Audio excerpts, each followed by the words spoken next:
Slavă lui Dumnezeu stă în ascunderea lucrurilor, iar slavă împăraților stă în cercetarea lucrurilor. Proverbele 25, versetul 2. Dumnezeu să te binecuvinteze. Pentru a începe, aș vrea să citesc un verset foarte cunoscut, dar probabil care copiii lui Dumnezeu îl aplică la fii răzvrătirii, la pagâni. Dar ar fi bine să înțelegem că acel principiu care este în acel verset ni se aplică și nou. Biblia este clar, zice, Domnul Iisus, măcar că era fiu, a învățat ascultarea prin lucrurile care l-a suferit. Să fim copii al lui Dumnezeu nu ne scutește de a învăța, nu ne scutește de școală.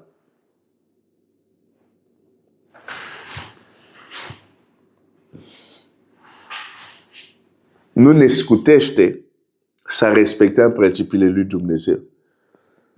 Dacă n-ar fi scutit un pasaj cum este Osea 4:6, poporul meu piere din lipsa de cunoștință, nu ar fi existat. Da? Ar fi trebuit să fie scutit că e poporul lui Dumnezeu. Dar nu. Măcar că era fiu, el a învățat ascultarea prin lucrurile care l-a suferit. Vorbim despre Domnul Iisus, Mântuitorul nostru. În Roman 1,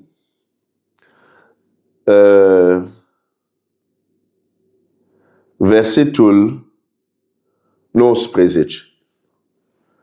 Aș vrea să înțelegi că acest principiu ni se aplică și nu.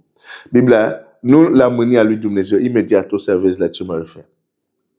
Mânia lui Dumnezeu se descoperă din cer împotriva oricare necinstire a lui Dumnezeu și împotriva oricare nelegiuire a oamenilor, care înădușă adevărul în nelegiuirea lor. Fiindcă ce se poate cunoaște despre Dumnezeu le este descoperit în ei, căci l-a fost arătat de Dumnezeu.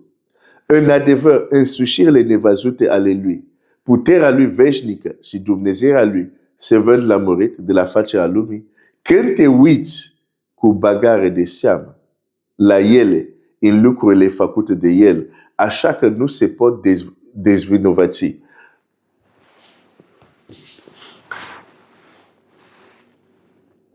Fii răzvrătire. Mulți nu se uită cu bagare de seamă la ce l-a fost arătat de Dumnezeu.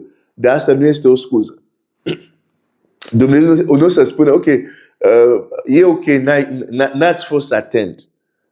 Noi nu credem asta despre ei, nu e așa? Zicem,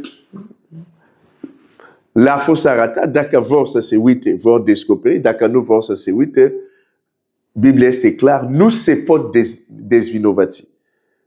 Ce se poate cunoaște l-a fost arătat. Faptul că acum, din partea lui Dumnezeu l-a fost arătat, din partea oamenilor, faptul că ei sunt atenți sau nu, se uită cu bagare de seamă sau nu, nu se pot dezvinovăți. Din partea lui Dumnezeu l-a fost arătat. Aș vrea să înțelegi că acest principiu ni se aplică și nou. Ce Dumnezeu ne arată în Scriptură și noi nu vrem să ne uităm cu bagare de seamă. Ce Dumnezeu ascunde în Scriptură, slavă lui Dumnezeu stă în ascunde, iar slavă împăraților stă în a descoperi. Și dacă vrei să-ți arăt că sunt lucruri ascunse în Scriptură, ok. Hai să Luca și ce anume este ascuns. Sau o dimensiune a ceea ce este ascuns. Luca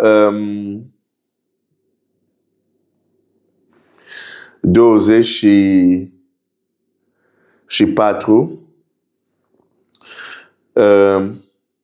Domnul Iisus se întâlnește cu două ucenici pe drumul Emaus și ei sunt triști și spun, uite ce s-a întâmplat, cunoști textul și apoi la versetul 25, atunci, Luca 24-25, atunci Iisus le-a zis, o nepricepuților și zabavnici cu inima, când este vorba să crede tot ce au spus prorocii, nu trebuia să sufere Hristos aceste lucruri și să intre în slava sa.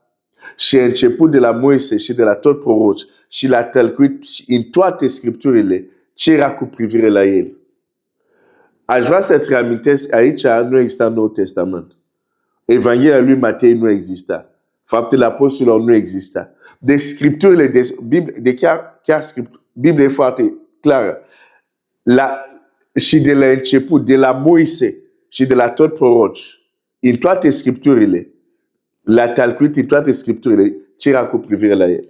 De când te uiți în Geneză, te uiți în Exod, te uiți în Levitic, te uiți în Daniel, te uiți în Ieremia, Isaia, în proroci, sunt texte care vorbesc despre el, dar în mod ascuns. În pildă, unele sunt mai evidente, ca să zic așa, altele sunt mai subtile. Dar Domnul Iisus a trebuit să ia scripturile și să le spună, știți, aici e vorba de mine. Când s-a întâmplat asta în Levitic, era vorba de mine. Când s-a întâmplat asta în cartea Geneză, era vorba de mine. Când citiți despre cutare care a făcut asta, de fapt, era o pildă care vă trimite la mine. De aceea Domnul Iisus putea să spună la farisei, care și ei nu aveau Noul Testament, le zice, cercetați scripturile, adică Vechiul Testament. Și apoi le zice, dar el mărturisește despre mine și nu vreți să veniți la mine. Deci tot Vechiul Testament mărturisește despre Hristos, dar într-un mod de pildă.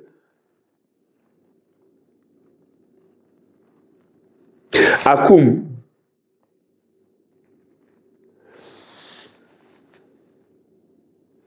Scriptura conține lucrurile care ar trebui să le știm.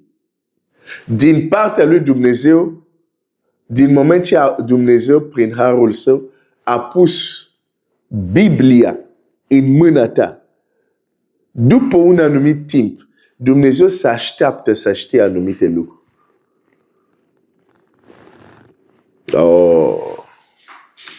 Zic din nou, când Dumnezeu, prin harul său, a pus Biblia în mâna ta, după un anumit timp, El se așteaptă să știe anumite lucruri. Cui i s-a dat mult, îi se va cere mult. Cui s-a dat puțin, îi se va cere puțin. Dumnezeu nu va avea aceleași cerințe în termen de cunoașterea Scripturii vis-a-vis de un creștin care trăiește în România, în Franța, unde are acces la Biblie, și cu un creștin care trăiește, să zic, într-o țară unde Bibliile sunt interzise și n-are acces la ea. Dumnezeu nu va avea același așteptări în ceea ce privește cunoașterea Scripturii. Dar când Dumnezeu pune Scriptura în mâna ta, după un anumit timp, se așteaptă la anumite roade, se așteaptă la anumite lucruri. Cui se dă mult, îi se va cere mult.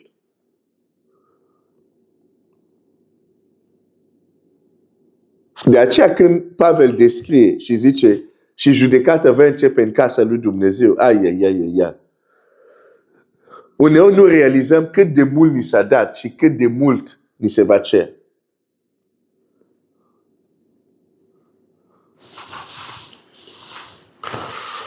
Deci, ok, astăzi e sâmbătă, de mult nu ți-am mai dat un bonus, deci astăzi e clar că nu o să vorbesc 10 minute. Da? Nu știu cât o să vorbesc, dar atunci chiar pot să-ți dau o ilustrație înainte să merg înainte.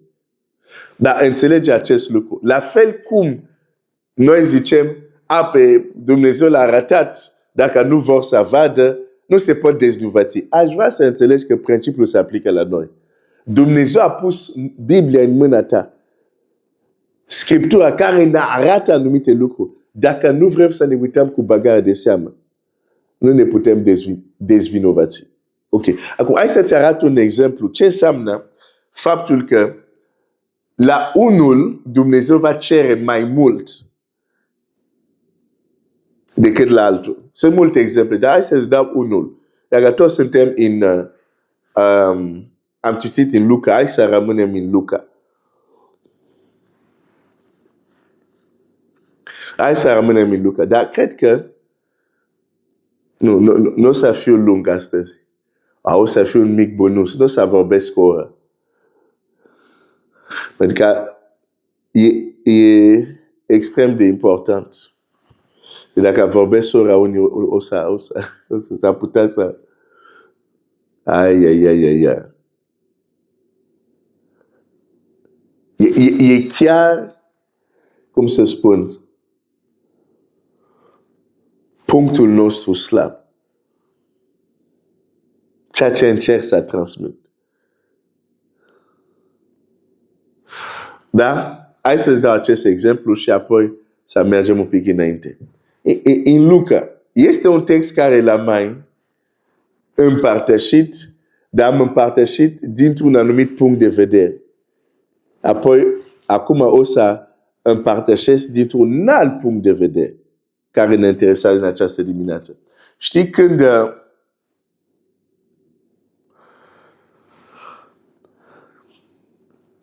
în Luca 1, versetul 11, atunci un înger al Domnului s-a arătat lui Zaharia și a stat în picioare la dreapta altarului pentru tămâire. Zaharia s-a împaimătat.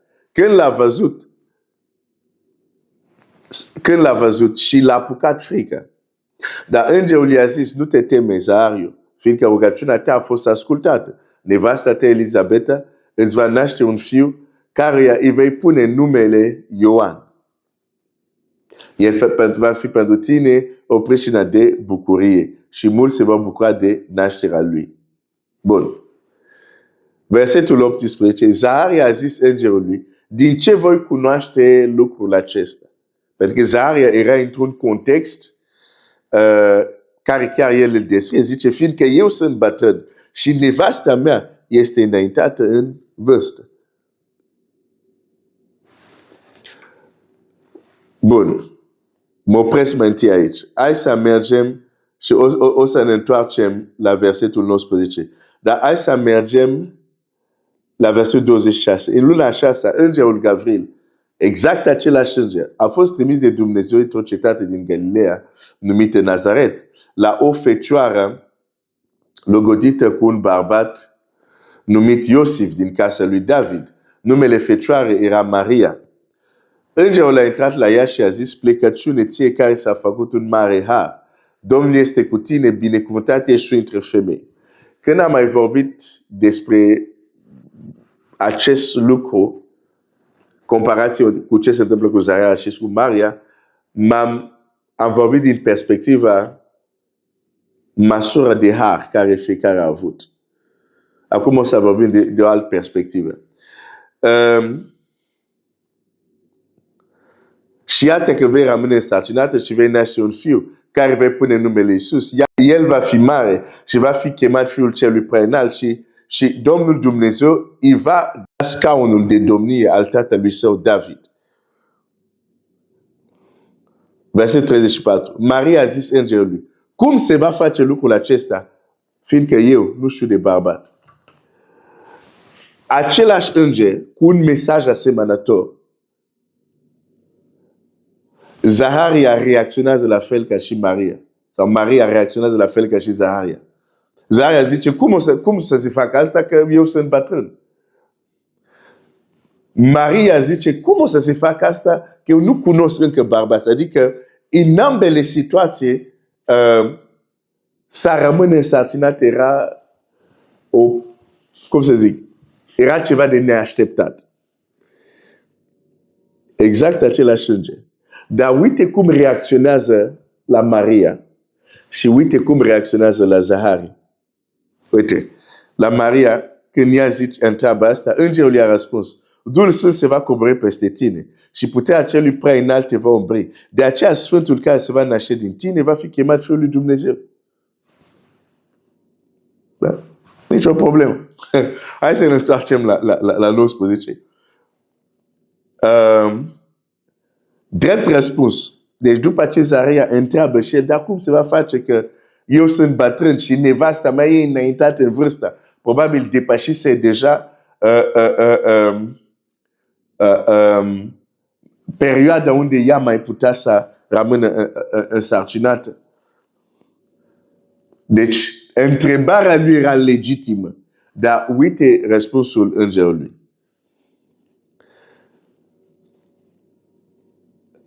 Drept răspuns îngerul i-a zis, eu sunt Gavril, care stau înaintea lui Dumnezeu. Am fost trimis să-ți vorbești, să-ți aduc această veste bună. Iată că vei fi mut și nu vei putea vorbi până în ziua când se vor întâmpla aceste lucruri, pentru că n-ai crezut în cuvintele care se vor împlini la vremea lor. A fost pedepsit. A fost pedepsit de îngerul. Exact același înger, când Maria întreabă, zice, te va umbri puterea celui prea înalt. Care este diferența? Acum mai să-ți arăt o altă perspectivă. Diferența este următoarea. Maria este încă o adolescență. Sper că și că în vremurile de atunci se căsătorea destul de devreme. Avea sub 18 ani, probabil. Era tânără. Zaharia era înaintat în vârstă. Mai deasupra era, cum se zice, preot. Preot. Înaintat în vârstă. Îngerul zice, și îmi pui o astfel de întrebare. Nu. O să rămâi muți. Asta este o altă e un alt aspect aici. Îngerul nu răspunde la fel când are de-a face cu o tânără care abia crește. Nu prea știe de multe lucruri despre viață. Dacă pot să mă înțelege expresia, nu zic că nu știa nimic, dar înțeleg ce vreau să zic. Comparat cu Zaharia, care era înaintat în vârstă și pui exact același întrebare ca adolescentă. Pedeapsă. Oh! Nu, înainte să merg mai departe, măcar să înțelegi acest lucru. Pentru că vreau să prezint cum să auzim vocea lui Dumnezeu într-un mod clar. Să vorbesc despre un aspect care nu se vorbește. Dar ca să ajung acolo, deja trebuie să te fac să înțelegi următorul lucru. Dumnezeu a pus Biblia în mâna ta. Au trecut 1 an, a trecut 3 ani, a trecut... Să fii sigur că sunt anumite lucruri care Dumnezeu se așteaptă de la tine. Care nu va cere la cel care abia ieri a primit Biblia în mână. Oh! Cu alte cuvinte, sunt lucruri care Dumnezeu se așteaptă să le cunoaște. Cere de la noi să le cunoaștem.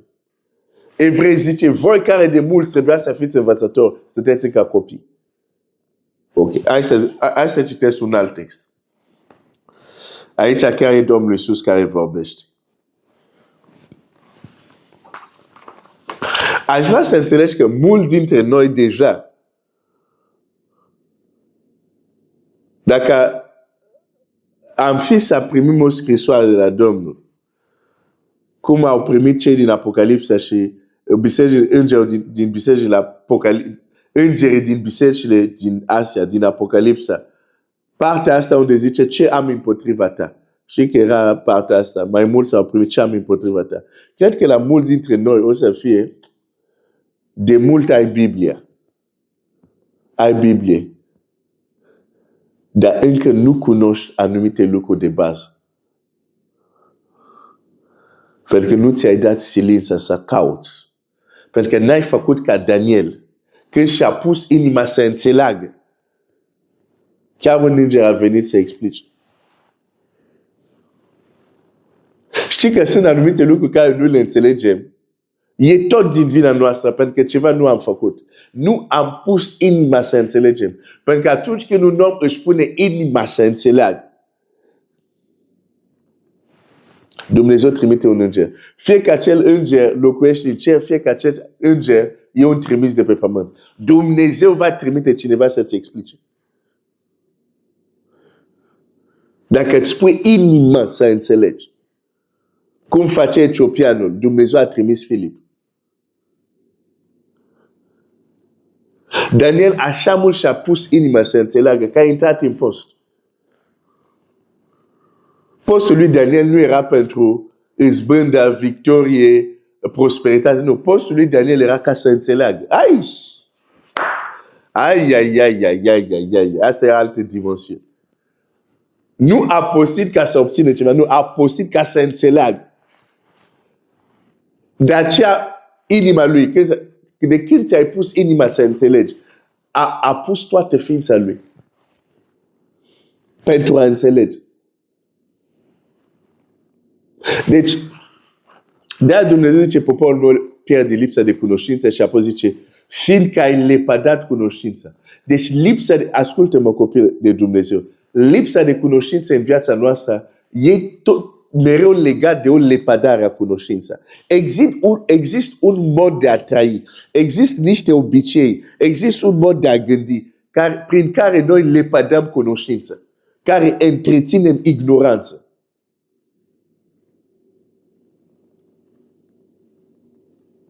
Pot să zic ceva, vreau să zic ceva, dar mai bine nu. Dar uite-te în viața ta, uite-te în comunitățile noastre. Avem niște tradiții și obicei care întrețin ignoranță. Cum cineva poate să stai în biserică 10 ani și vorbești cu el, nivelul la care era 6 luni după ce s-a întors la Dumnezeu, după 10 ani e exact la același nivel. Deci este un sistem pentru a menține oamenii în ignoranță. La unii este foarte conștient, la alții este moștenit și oamenii nu sunt atenți că au moștenit un sistem pentru a menține oamenii în ignoranță. Ascultă-mă, că nu avem cunoștința și pierim, toți noi suntem vinovați, pentru că Dumnezeu să spună, tu ai lepădat cunoștința, de-aia nu ai. Nu e pentru că nu am vrut să ți-o dau, dar ai avut un mod de a trăi să lepezi cunoștința. De exemplu, un mod de a gândi care face copilul lui Dumnezeu să lepe de cunoștința e când sunt învățat din mai mari lor că tot ce este adevărat e ce vă spunem noi. Dacă cineva vă spune ceva opus la ce vă zicem, e neapărat greșit. Adică doar noi deținem adevărul. Înțelegi ce vă să zic? Când acest software, când acel program este instalat în mintea copilului Dumnezeu, cum ei aude ceva diferit de ce au auzit. Îți dau un exemplu bazic, da? Hai să iau o temă mai simplă, ca să zic. Nu neapărat mai simplă, dar mai cunoscută. Da? De exemplu, a fost învățat că răpirea este la sfârșitul necazul celui mare. Aici nu zic că este sau nu, e doar un exemplu. Da? E învățat că este la sfârșitul. Dacă aude cineva care zice e la început, în mintea lui se închide creierul. Nici nu ascultă argumentele. De ce? Pentru că nu, doar noi avem adevăr. Nu, ascultă măcar argumente, nu vor asculta. De ce? Vezi, acest mod menține oamenii în ignoranță. Nu sunt deschis, n-au smerenie să spună, poate în lucrurile care le-am învățat unele sunt greșite. Nu, toate sunt corecte. Doar celălalt sunt greșit. Frate, o astfel de atitudine vei lepăda cunoștință. Pentru că într-o zi când Dumnezeu să vină să te învețe, să-ți arate ceea ce nu știi, printr-un om, vei lepăda, pentru că ai fost formatat. Că doar unde mergi tu duminică, acolo e adevărul. Celălalt sunt niște rătăcit. Mă refer la celălalt creștin. Îți dau doar un exemplu. Unde este lipsa de cunoștință, e pentru că a fost lepădat cunoștința. Și n-ai nevoie să lepezi cunoștința în mod conștient ca să suferi conștiințe. Esau a lepădat binecuvântare când a disprețuit dreptul de întâi născut. A fost subtil. El vroia binecuvântare, dar disprețuit dreptul de născut. Prin asta a dat cu piciorul la binecuvântare, dar nu și-a dat seama. Te întreb, oare pentru că a făcut o fază și da seama, nu a plătit? Da? Donc să ne trezească. Da. Hai să mai citesc un text și o să închei ca să nu fiu prea lung. Cu ajutorul lui Dumnezeu să continuăm săptămâna viitoare. Wow, sunt bucuros de ce Domnul mi-a pus pe inima să împărtășesc cu tine. Da, vedem săptămâna viitoare. Dar hai să-ți arăt chiar dintr-o discuție care Domnul Iisus are cu un mare învățător. Că există un moment unde Dumnezeu se așteaptă totuși să știe anumite lucruri. Și dacă nu le știi, ascultă, e problema ta, e treaba ta. Pentru că dacă nu le știi, înseamnă că undeva ai lepădat cunoștința, fie conștient, fie inconștient.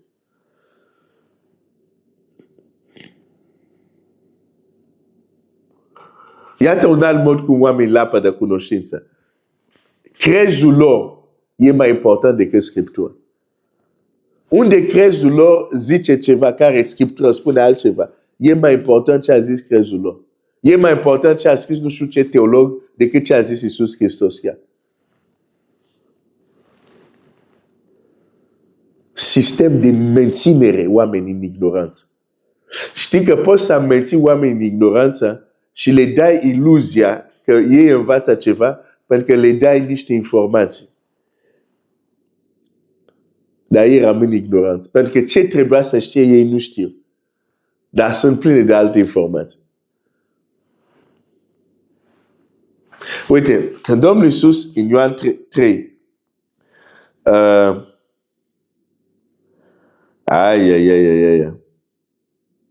Biblia zice, Ioan 3:1, între farisei era un om cu numele Nicodim, un fruntaș a iudeilor. Acesta a venit la Iisus noaptea. Și a zis învățătorile, știm că ești un învățător venit de la Dumnezeu, că și nimeni nu poate face semnele care le faci tu dacă nu este Dumnezeu cu el. Și apoi este această conversație foarte bine cunoscută, dar mă duc direct la versetul 9. Când Domnul Iisus îi explică că trebuie să se nască din nou și așa mai departe. La versetul 7, nu te mira că ți-am zis trebuie să mă naștere din nou.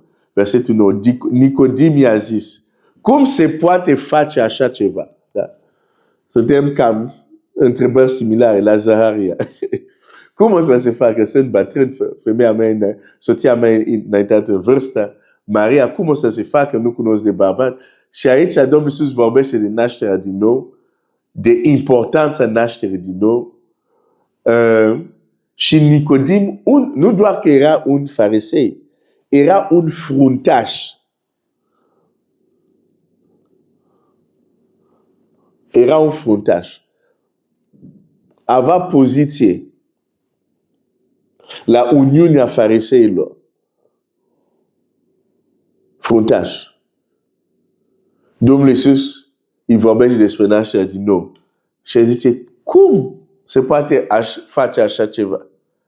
Și uite răspunsul Domnului Iisus. Aș vrea să fii foarte atent. Iisus i-a răspuns.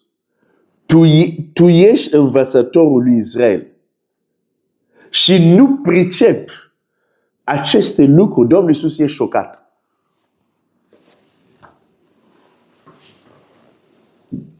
Zice, tu ești un învățător de Israel și nu pricepi ce tocmai ți-am explicat acum.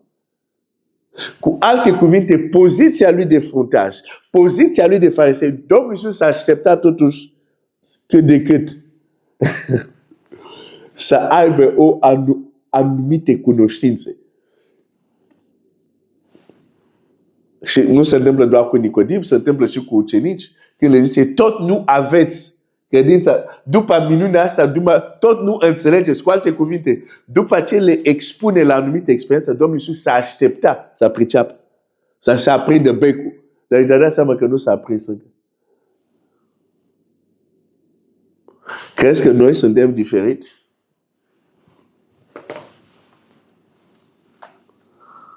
Crezi că noi suntem diferiți?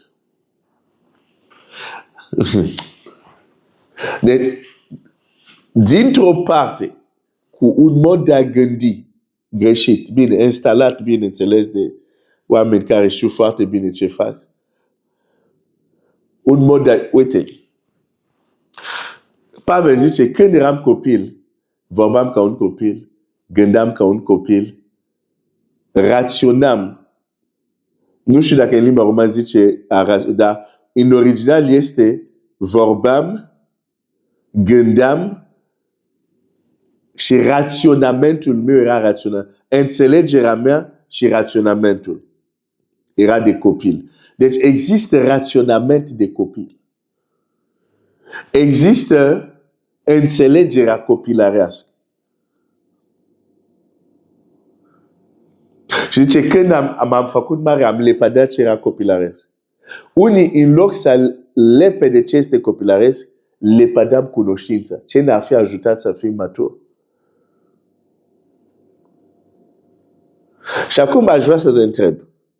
Dacă prin comportament inconștient, asta zicem inconștient, nu ești conștient, nu știi.